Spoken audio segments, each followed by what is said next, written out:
యేసుక్రీస్తు వారి యొక్క ప్రశస్తమైన నామంలో మీ అందరికీ నా ప్రత్యేకమైన వందనాలండి.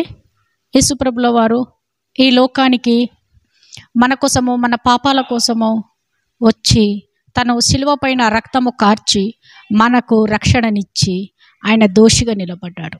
మరి ఆయన దోషిగా నిలబడ్డాడంటే ఆయనలో ఏమైనా దోషము, ఏమైనా పాపం ఉన్నదా? లేదు. ఆయన పరిశుద్ధుడు, ఆయన మహోన్నతుడు, ఆయన మహాగణుడు, ఆయన మహాపరిశుద్ధమైన తండ్రి. ఈ మనలను, ఈ మానవాళిని ప్రేమించి మాత్రమే ఈ లోకానికి వచ్చి ఉన్నాడు. అయినా కానీ ఈ మానవాళి దేవునికి ఏం చేశారంటే సిలువ వేసి ఆయన పాలుగారు దేహం పైన 39 కొరడా దెబ్బలు కొట్టి ఆయనను హింస పెట్టి శిలువ మీద ఎక్కించి ఆయనను బల్లెపు పూటుతో పొడిచి ఆయనను మనము చిత్రహింసలు పెట్టినట్టుగా లేఖనాలు సెలవిస్తున్నాయి. అయితే యేసుప్రభుల వారు శిలువ వేసిన తర్వాత శిలువ మీద 7 మాటలు మాట్లాడారు. ఆ 7 మాటలు కూడా లేఖన నెరవేర్పు కొరకే. అయితే అందులో నుంచి మనం 6వ మాట ఒకసారి చదవగా విందాం. యోహాను సువార్త 19:30. యేసు ఆ చిరక పుచ్చుకొని సమాప్తమైనదని చెప్పి తల వంచి ఆత్మను అప్పగించెను. ఇక్కడ 6వ మాట, యేసు ఆ చేదు చిరకను, అంటే ఆయన దాహం అడిగినప్పుడు, దప్పికొనుచున్నానని అడిగినప్పుడు చేదు చిరకను ఇచ్చారు. అంటే నీళ్ళు కూడా ఇవ్వడానికి ఇష్టపడలేదు. అయితే ఆ చేదు చిరుకను తీసుకొని దేవుడు ఏం చేశాడంటే సమాప్తమైనదని తన తండ్రితో చెప్పాడు. మరి ఈ లోకం మీద వచ్చి ఆయన ఏమేమి సమాప్తం చేశాడు? ఆయన ఈ భూమి మీదకి వచ్చి మొట్టమొదటిసారిగా ఆయన ఏం సమాప్తం చేశాడంటే ఆదికాండం 1వ అధ్యాయంలో ఆయన సృష్టిని నిర్మించటం సమాప్తం చేశాడు. సృష్టిని నిర్మించి ఆయన 7వ దినమున విశ్రాంతి పొందినట్టుగా లేఖనాలు సెలవిచ్చుచున్నాయి. అలాగే ఆయన ఈ లోకానికి ధర్మశాస్త్రాన్ని కొట్టివేయడానికి రాలేదు. ధర్మశాస్త్రాన్ని నెరవేర్చి దాన్ని సమాప్తం చేశాడు.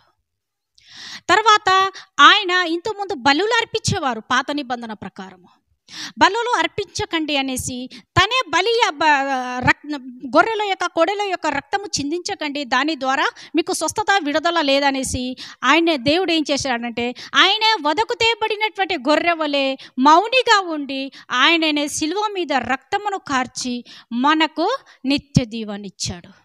అంటే ఈ శిలువ మీద తను కార్చినటువంటి రక్తము ద్వారా మన పాపములను కొట్టివేయబడ్డాయి. తండ్రి తను లేఖనాన్ని నెరవేర్చడానికి ఈ లోకానికి వచ్చి ఉన్నాడు. అదే యోహాను సువార్త 17:4 ఒకసారి చదవగా విందాం. 17వ అధ్యాయము 4వ వచనం. యోహాను సువార్త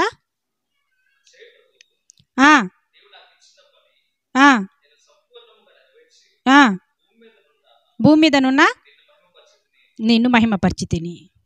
అయితే దేవుడు తండ్రి తను పంపించిన ప్రకారంగానే భూమి మీదకి వచ్చి తన తండ్రి యొక్క చిత్తాన్ని నెరవేర్చి తన తండ్రి యొక్క చిత్తాన్ని సమాప్తం చేసి తన ఆత్మను తన తండ్రికి అర్పించి తన భూమి మీద ఎన్నో అద్భుత కార్యాలు, ఎన్నో ఆశ్చర్య కార్యాలు, అసలు ఈ భూమిని, ఈ సృష్టిని సృష్టించినదే యేసు ప్రభుల వారు.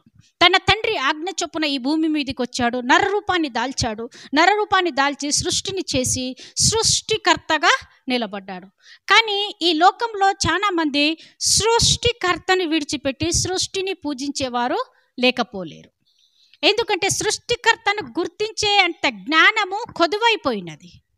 కాబట్టి తండ్రి ఈ లోకానికి వచ్చి భూమి మీద వచ్చి అనేక శ్రమలు, అనేక నిందలు భరించి తను కొత్త నిబంధన ప్రకారము మనకు నూతన జీవితాన్ని ఇచ్చి